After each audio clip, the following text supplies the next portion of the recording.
Wake up and smell the coffee, Mr. LaRusso. Extreme situations require extreme measures. Let's play about it. You guys, my Karate, go back to a brand new video. Today we're going to talk about Breaking Bad Season 3. It's going to be a full review, spoilers and all. I don't need to say that, but whatever. I also did review the first two seasons, obviously. You guys want to check those out. And yeah, I think Season 3 is a really conflicting one for me. Probably the most conflicted one for me. Because at times I think it's some of the best stuff in the show, and times I think the actual consistency of the episodes kind of fall short at times.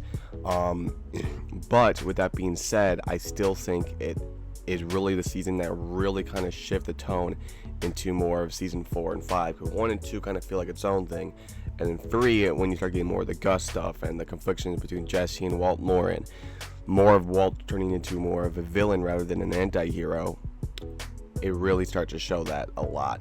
And I think it's really, really good. So we're gonna get into this, starting it off with episode 1 and go all to the episode. I'll get my full review and thoughts on this entire season, all the awesome stuff, all the good stuff. Let's do it.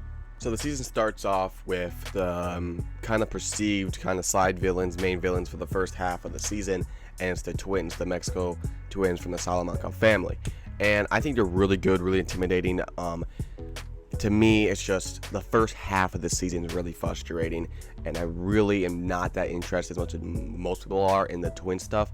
I feel like kind of drags on a little too long, and this cartel conflict, it's good to see, but I feel like those sort of things are more interesting in Better Call Saul as it was rising and building.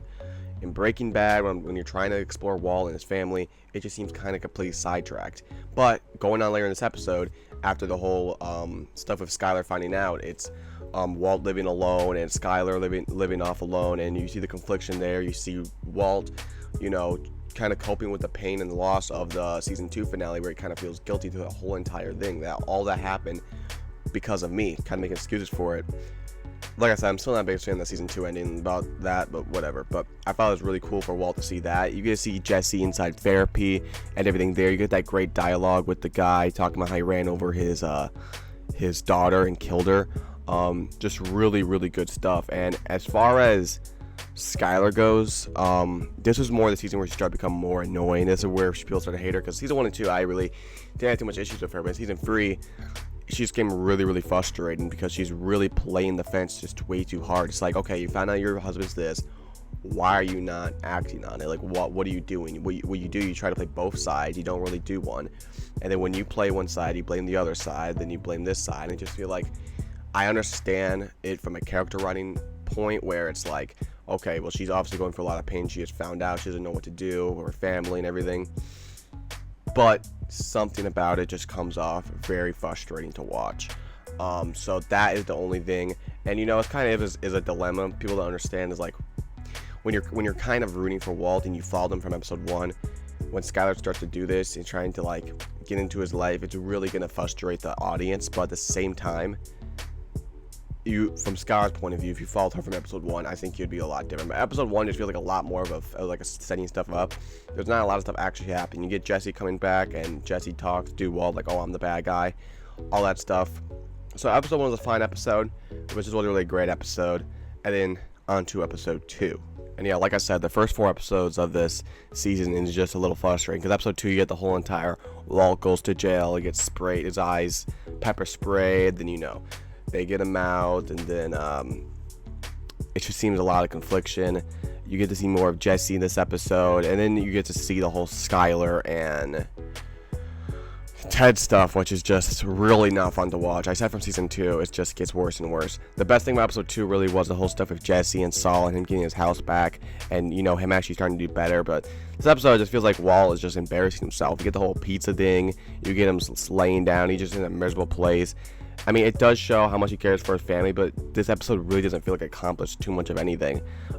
It's just more of the conflictions of Walt and, Skyler, and then just a couple other stuff with Jesse, and that's really about it. And as far as the twins go, they weren't really in this episode at all. I don't think they were at all. So those are more the frustrating stuff. I obviously do think there's a lot of, like when I'm reviewing this, I'm kind of reviewing it as, Breaking Bad compared to the others. We're talking about normal shows. This is still a great episode of calling normal shows because like the acting, the cinematography, the writing, dialogue, everything's always good on peak. But it's just thing, And then you get the whole stuff with Skyler at home. I forgot about, Walt Jr. getting mad at him, and then, everyone wondering why you're not doing this. At the same time, like, you have to do something. You have to at least make up a story like, oh, he did something that I can never forgive. You can even make something up if you don't want to fully put him under the bus. You can't just do nothing and tear the family apart from the inside out and make you the villain.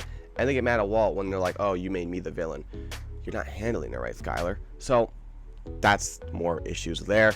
But on to episode 3. I know most of this kind of sound negative so far, but like I said, the first 4 of the 5 episodes and first half of the season really is frustrating for me, and more of episode 3, because then you get the whole Walt goes back to his house, and then Skyler's, tries to call the police and all that stuff. You get more of the cartel stuff, but you get stuff of between Hank and his urge to like beat the guy up at the bar, and more diving into his character this season. But besides that, this episode really did not do a lot for me.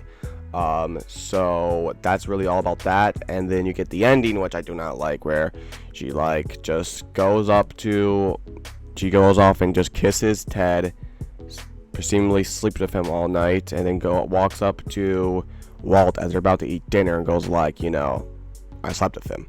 I understand it to a degree about okay, you're in my house, you're trying to take the upper ground over me, the higher ground over me.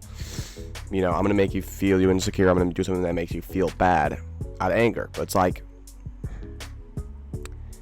the same time, I think you have to understand this guy literally went to murder people and do all this stuff, and he were able to do these horrendous crimes for you, for your family. I understand it's wrong to her and people, but you can't just do that, especially right before dinner and everything. It's just it just starts to get more and more frustrating between Walt and Skyler. That stuff, it's good relationship drama, but it's not fun to watch. It just simply is not.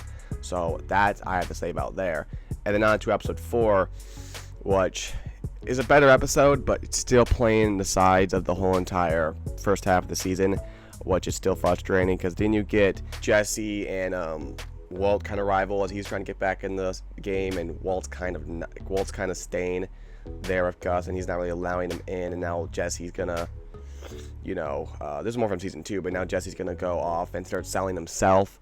Also, you get to see more of that, and then you get to see Walt just full on go over to Ted's place, grab the tree and try to break in, oh, I'm just talking to Ted. It's he's just embarrassing himself more and more and more, and it just gets worse. And then you see Walt and Jesse arguing again. You get to see more of Ted and Skyler sleeping out of the house, just oh man, it's just not fun to watch. And the rest of the episode, you get to see Hank trying to follow down Jesse as he's trying to catch on to things.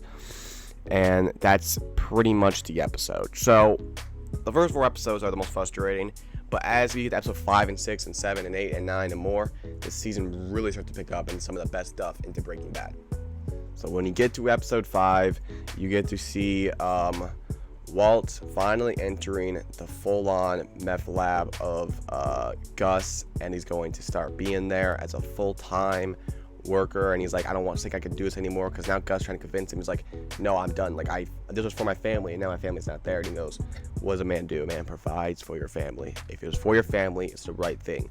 So really interesting stuff there between Walt and Gus, and for Gus alone. And then you can see more of this episode about Hank's PTSD, his trauma, and stuff like that. Stuff that I find really, really interesting and really, really good. And you all see him track down Jesse even more and more and more. But the biggest thing that is problem, I think they focus on Skyler a little too much. I think Skyler would be a better character if they really just left her to the side a bit more. You don't necessarily need to, she can't have these moments. She can have these moments, and a wife finding out about that stuff is really good. It's I just think they play it way too much. They play her cards way too openly and way too differently and way too often, that it just gets frustrating with her. That's the problem for me. But later on, Walt and Jesse basically become enemies, and Jesse is now tracking down Hank's tracking down Jesse even more. So I thought this episode was really good, and starts to pick up better stuff into this episode. And then you get to episode 6 and 7, it gets way better. So episode 6, we get to see more of the twins as they come back. it was a little weird how they kind of disappeared, but whatever. Well, Jesse's now starting his own thing with Badger and Skinny Pete, and Walt meets Gail Bedecker, and you see their moment, they're talking, and how the kind of similarities, how they got into the crime world. I thought it was really, really good stuff there, really interesting. And you get Hank tracking down Jesse, where now they're in the RV and he's about to break in. It's really tense, and then he calls. He has the girl from Saul's place call, the whole thing. Really interesting stuff there. And then right when that happens, Gus goes to the twins and basically says, go kill the DEA agent who shot him, who is Hank. And it's a perfect move for Gus, because now he's basically getting the best interest in every single form. And I just love Gus as a villain, as an antagonist, because he's just so smart, so calculated, so careful, and he's basically what Walt is trying to be, but he could be. And that leads more into season 4, but I love this stuff. So this episode is really good, but then you get to episode 7, which is one of the best episodes in the show. It is tense, it is action filled, and it is awesome. So you get to this episode, it starts off showing the flashback of the twins and how their relationship is really core, and you see Hank go up and beat the frick out of Jesse, because the whole thing there, and you understand it. Now Jesse's all messed up, and now he's basically like, I'm using you as my free pass, blackmailing Walt. And now you see Hank like about to maybe lose his job, and you see him breaking down, crying to Marie, kind of opening up finally these built-in emotions. And as the episode goes on, you see Walt start to grow some confliction between Gail. For whatever reason it is, he just starts to grow anger towards him. And then now you see one of my favorite scenes in the show, you see Walt go like, I want you as my guy, 1.5 million. He goes, no. He's like, you're turning down $1.5 million. Like, I'm not turning down money, I'm turning down you. And you have the amazing scene by Aaron Paul, amazing acting, amazing dialogue. The amount of emotions you could show of literally just one eye covered because he had the makeup on and he was beat up was amazing. About like, ever since I met you, my whole life's been turned down, everything I love died, like I want nothing to do with you, because he's always belittling him and making him feel bad, and Walt's like, your method is as good as mine. And then he eventually does agree. So I thought that stuff was just so good. But then you get the stuff about Gus warning Hank, and he goes there. It's a tense scene. He doesn't have his gun. They come out, they shoot him. He goes out there. Literally one of the best action scenes I've seen, because it's so tense. And when they're coming up with the axe, and he's trying to get the bullet, and it's like falling out. Oh my gosh! Watching that for the first time, holy crap! Even you watching it now, you know it's a good action scene, but you know the outcome, but you're still watching it in a replay, and it still causes tension. And then the episode ends with him shooting him right in the head. So this stuff is when the season really kicked into the cartel, Walt, and the stuff with Gus and Jesse coming into place. This is when the show started to take the next dive into the stuff we love. Because episode 8, you get more of Walt and Jesse and their stuff inside the cooking more and stuff like that. You get to see more of the rival between cartel. You get to see the whole stuff of them at the hospital and Walt being there for them, and Walt trying to do his best, and Walt talking to Gus and understanding what he did. And that stuff's really, really good. I really like that stuff. That's actually episode 8, but whatever. Did I say that? I don't know. But episode 9, you can see Hank's recovery, which was really, really good. I love to see that stuff. And then you start to see Walt and Skylar start to come to agreements about the money, but we're going to use this to help Hank, and we're going to use the gambling story. And you see the kind of bad side in Skylar, but her starting to come to acceptance of who her husband is and what she needs to do. It was a long road to get there, but she's definitely not okay with it, but I think she starts to accept it, and it only leads further. And then you get to start to see stuff from Jesse, where he's going to the therapy group, and he's actually selling meth to the dealers, to the recovery, to the people that are in recovery. And that is probably the worst thing Jesse's ever done, the most evil thing, and it shows the most evil side of Jesse we've ever seen. And after that,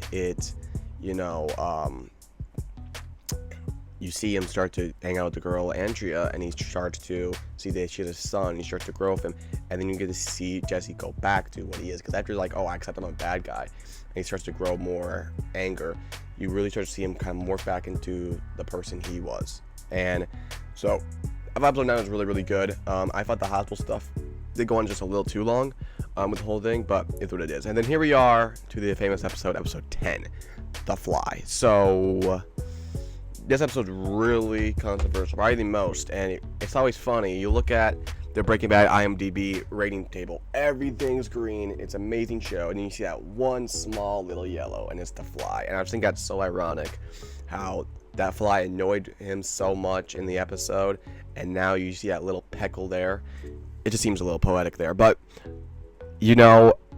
this episode is a bad, boring episode, and it ruins the momentum of it. That's just objective fact. It ruins the momentum of the story. It takes complete pause of everything. Episode 11 and 9, you could skip episode 9 to 11, and nothing would change. Basically nothing. Because this whole entire episode, he's inside the lab, so it really feels not claustrophobic, but like it feels really like claustrophobic story. Like, I want to move on and do other things and explore different areas and characters. We're just stuck in this place for 40-50 minutes, and you see him trying to kill a fly over and over again. I understand the message about him growing over the urge to control, and I think this episode was filmed really well and edited very well, and the dialogue between him and Jesse at the end about I'm sorry and everything and stuff there, and really good stuff. But dude, this episode is a bad episode. What am I going to say? It really carries on way too long. And part due to what I was saying about the consistency of these episodes. These episodes really feel up and downs. So it's a little bit hard for me to do that. But you get to episode 11 where Saul starts to enter the whole entire money laundering story between Walt and Skyler and everything. And you get to see more of Jesse more growing with Andrea and the son and stuff there. I already talked about that. And you get to see Hank just really struggling with his recovery, really being hard on Marie and stuff, but you understand it. But then you get the last 2 episodes, which really bring the season up a lot, where it really takes everything that we've been going through, maybe the boring stuff, the stuff, whatever, but it takes everything, all the good stuff, and it just pumps it up dramatically. Because these last 2 episodes, starting with episode 12, I think, Half Measures, you get to see Jesse wanting to go kill these guys that are using kids that killed Combo, his friend. And Walt's like, you cannot do this, but he is urgent to do this, and he's like, we have to stop him from doing this. And you had that beautiful dialogue with Mike about Half Measures and the guy that was beating up his wife and everything. Great dialogue there. You see Jesse get to meet Gus for the first time, and he really does stand his own against him, and he's like, okay, we will not be using kids no more. He accepts that, whatever. But then Walt's sitting at his house and he sees that the kids die. He runs over there as fast as he can. He sees Jesse walking up, about to shoot him, and he just runs him over, shoots him, and says, run. Such an amazing episode, such an amazing ending, and then leads perfectly right into the finale, where now this is growing to grow a lot of tension between Gus and them, because he just chose Jesse and everyone else over Gus, and this is going to be a big colossal mistake later on, but is it really a mistake? I don't know. So you get episode 13, Full Measures, where you get to see him meet Gus, and he's like, in our best interest, that we'll do this. And he agrees, but Gus really does not seem happy, and I think Gus definitely was starting to grow. Like, okay, this is not going to be a long-lasting answer. Walt, he's way too smart, way too erratic. He's basically me, and I could not have me in that position because I would not be in this position. He knows he's a ticking time bomb. But Gail comes back, they start to cook again, and that's basically about that. And you get to see Walt go to Jesse. He's like, okay, they're trying to kill you, and eventually they're going to try to kill me. So if they ever do, they're trying to replace me with Gail Bedecker, and when they do that, we're going to need to kill him. It's our only option. It's us versus them, our life versus your life. And you see them bring Walt to the place, about to kill him, and he's begging, and he gets the call, and he tells Jesse, you need to do it, and he tells him the address, and Mike's face drops dead cold, and you see Jesse run over there, and he's holding the gun. He doesn't want to do it. Please don't do it. And the last shot focuses right on the gun. Focus on the gun finger. Whatever. Focusing on the gun, and then boom, goes black. Amazing ending. And it leads so much more to Jesse's depression and his character and him kind of using Walt. or no, Walt using him, and it's just such a good ending where it sets up season 4 so well about the rival and the war, the mind wars between Walt and Gus leading forward. So this season overall had some of the best of the show. It feels the show at its natural state, because season 4 and 5 really dive deep into everything, like the action, the depression, the acting, everything, but it doesn't really feel kind of subtle and kind of in that slow mid-row, easy flowing Breaking Bad. These season 1, 2, and 3, and in season 1 and 2, it really doesn't really have any of that stuff with like Gus and the cooking and it's really more the setting up of these characters. But season 3 feels like that steady, natural area of Breaking Bad where everything's at its right spot, or at its natural. They're kind of balancing everything you love pretty easily, but it doesn't necessarily take the next step that 1, 2, 4, and 5 is. That's why it's a bit conflicting for me. Either way, I thought it was a great season, a lot of fun moments, a lot of great character arcs, a lot of great episodes, but a lot of up and downs. So with that being said, I'm going to give this season a solid 8.8 out of 10. There's my graph right there. If you guys want to see my episode ratings, it's going to be in the comments down below. So that's basically what I say about Breaking Bad. I almost said Cobra Kai. Breaking Bad season 3. I thought it was a great season, and it sets up the later seasons even better. And yeah, so 4 and 5 will be getting reviewed next. You guys know I love those seasons, and I did just finish watching season 5, so get ready for that. But thanks for watching this video. We'll see you guys next time. Always remember, extreme situations require extreme measures. Peace out.